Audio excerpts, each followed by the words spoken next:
It's great. Love the last couple of days with the sun, being able to pop outside on the blue. Guys are getting after it on both sides of the ball, and it's getting really intense. So just love getting back to it and being around the guys again. I know you're ultimately a team first guy, Marco, but you were talking with Eric the other day, like your playing time kind of ebbed and flowed at times last season, and playing down the stretch, you meant a lot to the defense. So what did you just kind of learn about being patient last year and your value to this team, I suppose? Yeah, I think I've been forced to learn a lot of patience in my career with my injuries, and then last year I think was another struggle for me personally, but I knew I was surrounded by a lot of people who cared about me, a lot of leaders that led me the right way too, and I've always been a team first guy, whatever's best for the team. And I knew that when my number was called, the team was going to need me, and I never wavered from that. And I always prepped and played that way. And I don't think that that anything else needed to change. Like the habits I've built from the captains that have been here and the coaches that have developed me, I kind of just stuck with that and trusted the process. So I mean, Eric spoke so highly of you the other day. What is your role now? You feel like going into this spring and eventually, the summer and into the season? Yeah, I think every year I just look to be better in all aspects. Better leader, better teammate, better player, better student, brother to some of these guys. So that's usually always my goal. How can I do things better than I did last year? Personal goals are always there, team goals are always there. Finding ways to balance those two is always huge. And I know that I have all the resources here as a staff, as a team, just teammates, just to really help me do that. How did that role change in the last 5 hours with Andrew? Yeah, I think Andrew's a huge piece to our team and our defense in terms of production. Really good football player. Sad to see him go, considering that he was the last linebacker in my class. And so I've been here with him 4 years. I really built that relationship with him, and we'll always wish Drew the best. But I know we've got a lot of talent in our room. We've got a lot of talent on the defense, and we definitely have the right coaching staff to lead us in the right direction. Who are some other guys that maybe are going to get more of an opportunity you think that the fans are going to be hearing more about here soon? I wouldn't say that anything really has changed in terms of opportunity. Coach D has always emphasized the fact that your job's never safe. No job is secure. That goes for myself too. So always having that backup mentality, and then also really working towards that. So especially in spring ball when it's time to develop and gain experience, now is more of a time than ever in general to really develop guys, give guys opportunities to play, and really just show out and perform. Who are a couple of those guys that have impressed you or that you think could be ready? In terms of the linebacker room, or just in general? Yeah, linebacker room, whether it's Clay or any of those guys. Yeah, I think Clay, Chase, Bo, Phelps, like all those guys work super hard. They do all the things right. They come in the linebacker room early. They watch film. So it's just in terms of developing that experience, developing on and off the field as a student and an athlete will help a lot. I think they've all done a tremendous job in terms of the work ethic and really buying into the culture. 7 players in that room now. 3 of them are going to be true freshmen. I think Brackett had a lot of hype coming in. Do you think any of those freshmen can really make a step up and get on the playing field this year? Coming in as a freshman is always really difficult. The level of intelligence between college football and high school football is completely different. I think it's very rare to find that in college football in general, but I think Sincere and Mana have done a great job really buying into the culture.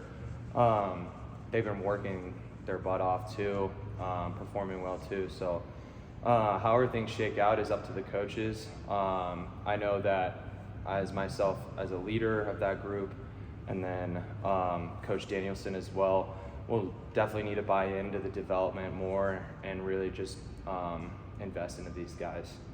Coach Shenander said you were one of the guys that they were trying out with the green dot as far as lining up. How has that been listening, hearing, communicating? What has been your thought? Is this the first time you've done it, or did you do it all last year? No, I did it at some points last year during the games. We've always had them for practices, so I would say I'm pretty used to it. Games is another story. I would definitely need to get like more experience with it, considering that you're a lot more tired during games and there's a lot more going on. So I think it's been great so far. Like I always love leading, kind of just being in control, making sure all the guys are taken care of too. So I'm excited to be a part of that this year, and hopefully it just stays that way. Ty was telling us yesterday he's not a big fan of the Green Dogs because there's just so much going on. How much more difficult is it when you've got that VCE in the field? Yeah, it's there's times where I can back him up on that too. It can be like a little difficult just having a voice in your ear when you're really just sticking to your process play by play. But it can also help a lot too when Chins just calls out a tendency that the offense, that specific offense always does, and I'm like, oh yeah, that's right. And then it'll set me up for the play better, and then I can also relay the message for the guys behind me or in front of me, depending on what that tendency is. So I think it's very helpful, and on the other side of it, it can be like a little difficult to deal with if I'm really sticking to my process, and I kind of just like have that voice in my ear. I assume just positionally for you as well, you're kind of in the perfect spots, but you can kind of get to all the fields evenly, I suppose. Yeah. A guy who's at the back or the front, you know. Yeah, definitely. And that's why I love, like, what I love about that position is it's really a hybrid of things, and you can really just communicate to guys up front, guys in the back, and you really get to know not just the front guys, but really build relationships with guys in the back end too. Marco, you were close with Ahmed, foreign player, hadn't played football that long. You got to see his development. When it comes to Max Stage, can you compare the first day you saw him on the football field here at Boise State to maybe where he is now? Yeah, I think a lot of the guys that come from foreign countries are like just like really raw. Just like a lot of physically, it's just like really gifted. And I think what's shown with Ahmed, God, who else did we have? Lopez, right? Well, yeah, Lopez currently. We got Max. We got George Tarlis. Like all those guys have just the same work ethic, discipline. Like just you can tell they've just been raised the right way and they've been around cultures the right way. And when they come into here, it's easy for them to develop because you got coaches that know what they're talking about, and these guys buy into the culture. They work hard. Like that's usually a recipe for success here, and that's usually how it goes for the guys out of country. You don't want to get into specifics, details, but when Andrew makes a decision like he did, and you guys consider yourself a family, are there conversations, whether it's him or somebody else, where you guys are talking about this amongst yourselves, or are there these decisions made in a bubble by themselves? How much behind the scenes conversation goes on in a transfer portal era these days? Yeah, I mean, a lot of new changes, and it's super tough to navigate. I think a lot for the coaches for sure. I didn't have any conversation with Drew. I'm sure he's might have had conversations with some of his closer buddies on the team, but needless to say, I'm sure it's tough for coaches to deal with. It's tough for us to deal with. No doubt I'm going to give Drew a call or a text after this, kind of just see where his head's at and how he's doing. We always want the best for him. I think as a family, like that's what he thinks is best for him, then we'll support him and he'll go out and do that. But yeah, he will be missed here for sure. Are you numb to the way college football works now? Marco is now one of the older guys that, I mean, your jaw doesn't drop as far when you hear news of a guy leaving like that?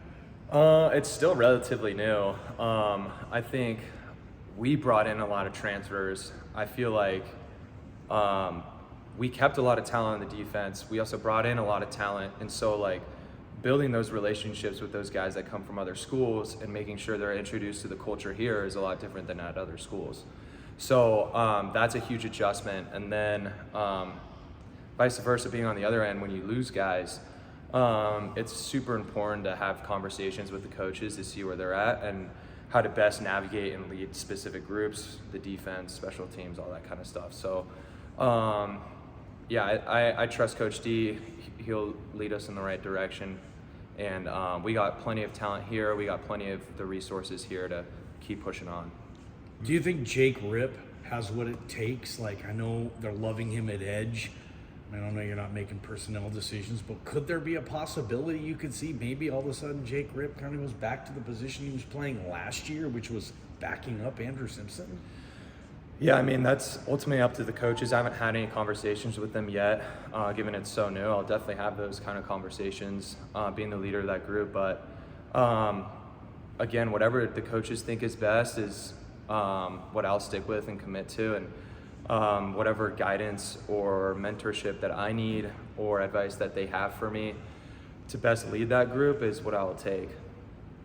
In terms of your academic success, how long have you prioritized or appreciated or put time into academics? Has it always been that case? Did you realize it in high school? Like, Yeah, I don't know what it was, but I've always been like super on it and like punctual with academics. I don't know where that comes from. I mean, I know my dad is super smart. My mom's always on my butt too, so that helps. But I kind of just built those habits early on. It's just kind of always been something I've been doing. So leading like all through high school and here, it's stress. Like I put a lot of stress on myself, but that stress, usually same way with football, like helps me out a lot too, in terms of like my success. So I'm honestly just grateful to have like all the resources here too. Like the advisors have done an amazing job, like putting me on the right path, like giving me the right teachers or giving me recommendations. I couldn't thank the advisors enough and the coaches too, keeping us on the right path. So you have football goals. What are your academic goals? I mean, you straight A guy, or like what are your academic goals? I guess.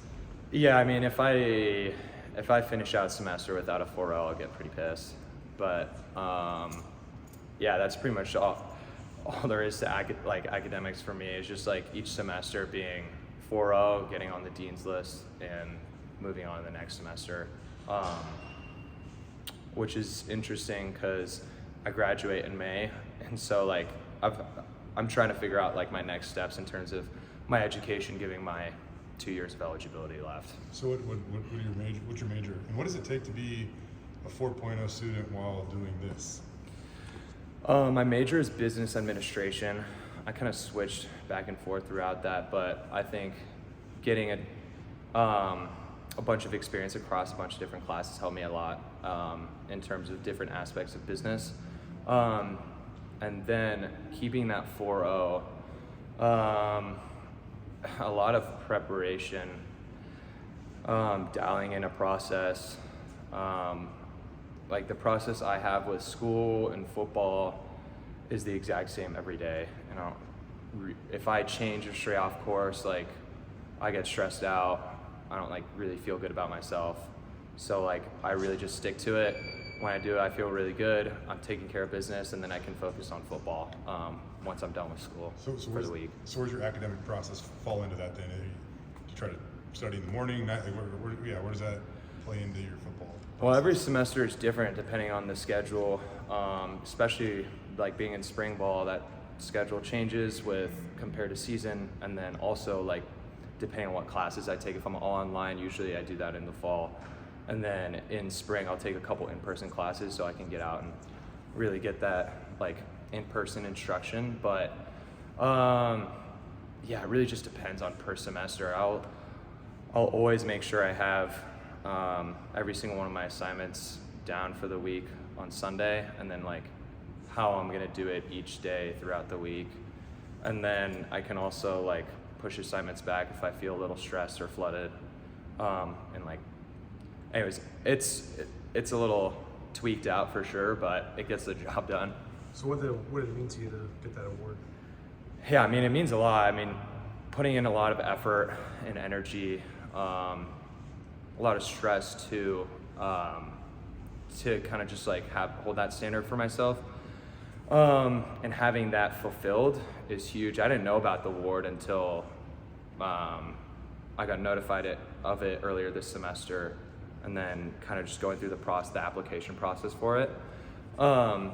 So being able to just be even considered is really cool for me, and earning that award is just really special, especially just that sense of kind of like hard work paid off. There's definitely the rest of the semester to finish out, but I'm not too worried about it, knowing that I'll stick to my process and I'll get it done. You said you get pissed off if you don't get a 4.0. You don't mind me asking, when was the last time you were pissed off? Well, what's your lowest grade been in college, I guess, too? A-. Talking to the wrong people here. Same here. Same here.